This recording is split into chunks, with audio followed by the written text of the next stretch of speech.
Hello friends, welcome to my channel Solving Questions with Gauri Ma'am। Doctor Homi Bhabha बाल वैज्ञानिक competition इस exam के लिए प्रिपरेशन कर रहे हैं। स्टैंडर्ड 9th के लिए प्रैक्टिकल के एग्ज़ाम आने वाले संडे को है।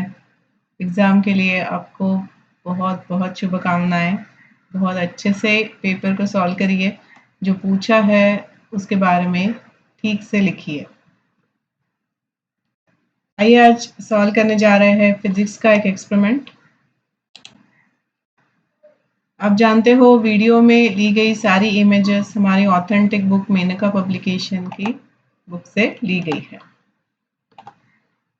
एम है to determine the total force exerted by the liquid on the given body fully immersed in it. Apparatus beaker plastic bottle, object है जो मीटर स्केल लिक्विड टूथपिक्स, और इस तरीके से असेंबली है। ये प्लास्टिक बॉटल हमने इसमें इमर्स्ड की है। उसके ऊपर कुछ हाइट है, नीचे कुछ हाइट है, प्लास्टिक बॉटल की कुछ हाइट है, और यहाँ पर क्वेश्चन के हिसाब से 2 पॉइंट्स दिए गए हैं जिस पर एक क्वेश्चन बनाया गया है। अब देखो प्रोसीजर को देखें तो कहा है measure the radius of bottom of the given plastic bottle. तो आपको रेडियस मेजर करनी है। हमेशा की तरह मैंने यहाँ पे कुछ वैल्यूज़ लिए गए हैं समझाने के हिसाब से, तो वहाँ पर जो भी एक्चुअल वैल्यूज़ आएंगे वो आप लोगे। तो यहाँ पर 3 सेंटीमीटर मैंने रेडियस कंसिडर किया है। Major the height of plastic bottle, so let it be 10 centimetre. h is the height। फिर immerse the plastic bottle up to L mark into the liquid and maintain zero level by adding or removing water with the help of dropper। Measure the height h1 of liquid column up to upper surface of the plastic bottle। उसके बाद उस bottle को हमने इसमें immerse करना है up to the level L। ये L यहाँ पर लिखा हुआ रहेगा, L तक हमें उसे डिप करना है एंड उसके बाद उसके ऊपर की लेवल को 0 तक पानी अगर ऐड करना होगा तो ऐड करो, रिमूव करना पड़ेगा तो रिमूव कर लेना। इस तरीके से ये ऊपर की 0 तक लेवल हमें पानी की मेंटेन करनी है, लिक्विड की। फिर H1 जो है वो ये ऊपर वाली हाइट है, ये वो लिक्विड के लेवल से वो बॉटल के लेवल तक, उसको हमने कैलकुलेट किया। 4 सेंटीमीटर हमने उसको लिख दिया। फिर देखो now measure the height of liquid column up to the lower level of the lower surface of the plastic bottle. तो यहाँ से नीचे H2 कैलकुलेट करना है, नीचे कितना बचता है, तो यहाँ पर मैंने वो 6 सेंटीमीटर लिया हुआ है। उसके बाद देखो note all the noted down in observation table, complete the observation table, वो सब है। अब ये नोट डाउन करने के बाद हमें वैल्यू ऑफ G पकड़नी है 1000 डाइन। डेंसिटी ऑफ लिक्विड दी गई है 1.2 ग्राम पर cm3। Force of liquid on upper surface of bottle Ft, ये ऊपर से जो अप्लाई होगा वो मतलब वो ग्रेविटेशनल फोर्स होगा। Force of liquid on lower surface of bottle मतलब Fb, जो नीचे से अप्लाई होगा वो होगा Bayern force. And force exerted by liquid, formula already दिया हुआ है, कुछ नहीं, बहुत सिंपल एक्सपेरिमेंट है। देखो HρGA फॉर्मूला दिया गया है, फोर्स कैसे निकालोगे, and A is the area of the base of the bottle.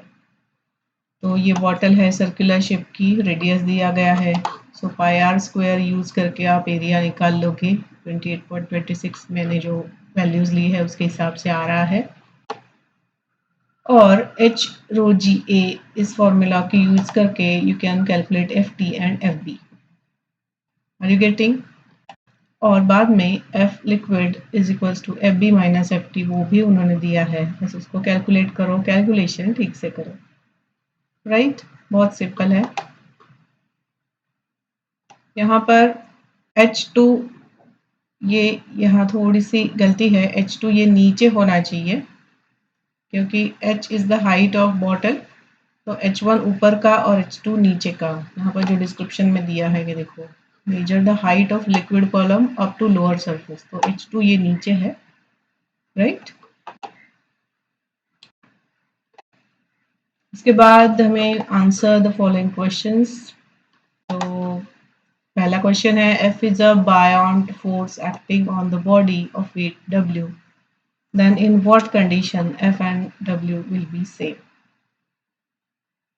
तो तीन कंडीशन यहाँ हमें दिखाई देती है।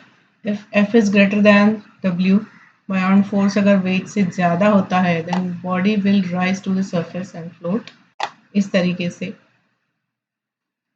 जब F is less than weight, then object will sink, वो नीचे डूब जाएगा। एंड जब F is equals to W, जो हमें क्वेश्चन में पूछा है,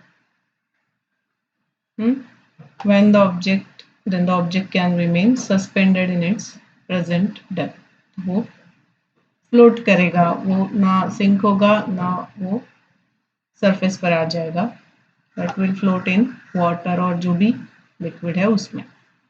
तो इस तरीके से ये कंडीशन होगी, ये प्रिंसिपल ऑफ फ्लोटेशन है। Got it. फिर देखो क्वेश्चन नंबर 2 है, write any two factors affecting the force due to liquid acting on the body fully immersed in it। तो उस बॉडी पर लिक्विड की वजह से देखो बायोन फोर्स एक्ट करता है, ग्रेविटेशनल फोर्स एक्ट करता है, डेंसिटी ऑफ लिक्विड मैटर करती है कि वो ऑब्जेक्ट कहाँ रहेगा। जैसे हमने ये क्वेश्चन नंबर 1 में समझ लिया कि वो सरफेस पे जाएगा या फिर सिंक करेगा या फिर फ्लोट करेगा इनसाइड द लिक्विड।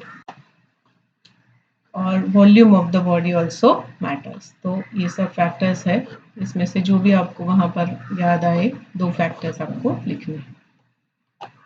ये इमेज आपकी टेक्स्ट बुक से ही ली गई है, जहाँ पर आर्किमिडीज प्रिंसिपल एक्सप्लेन किया हुआ है, स्टैंडर्ड 8th की text book, balanced and unbalanced buoyant force. Yes, उसके बाद क्वेश्चन है, if A and B are 2 points at the same level in a liquid, then select the correct options about magnitude and direction of forces exerted by the liquid। तो यहाँ पर A point है, यहाँ पर B point है, और इनकी directions देखो अपोजिट है, और इनकी मैग्नीट्यूड सेम होनी चाहिए, तभी ये बॉडी यहाँ बैलेंस कर पाएगी। और याद रखो यहाँ पर ऑप्शंस पूछा है, तो ज़रूरी नहीं है कि एक ही ऑप्शन करेक्ट हो सकता है 2 ऑप्शन, 3 ऑप्शन, चारों ऑप्शन करेक्ट हो। तो उस हिसाब से देखो, तो magnitudes are same and directions are opposite, ये इस क्वेश्चन का आंसर बन जाएगा। लास्ट क्वेश्चन डायरेक्ट क्वेश्चन है, अगर आपको पता है तो ठीक है। Which of the following instruments are not based on Archimedes law? तो बैरोमीटर जो है वो एटमॉस्फेरिक प्रेशर मेजर करने के लिए यूज होता है, which is not based on the Archimedes law. बाकी ऑप्शंस है, lactometer that is use to measure the purity of milk, saccharometer this is use to measure the concentration of sugar solution, and hygrometer this is use to measure the amount of water vapour in air.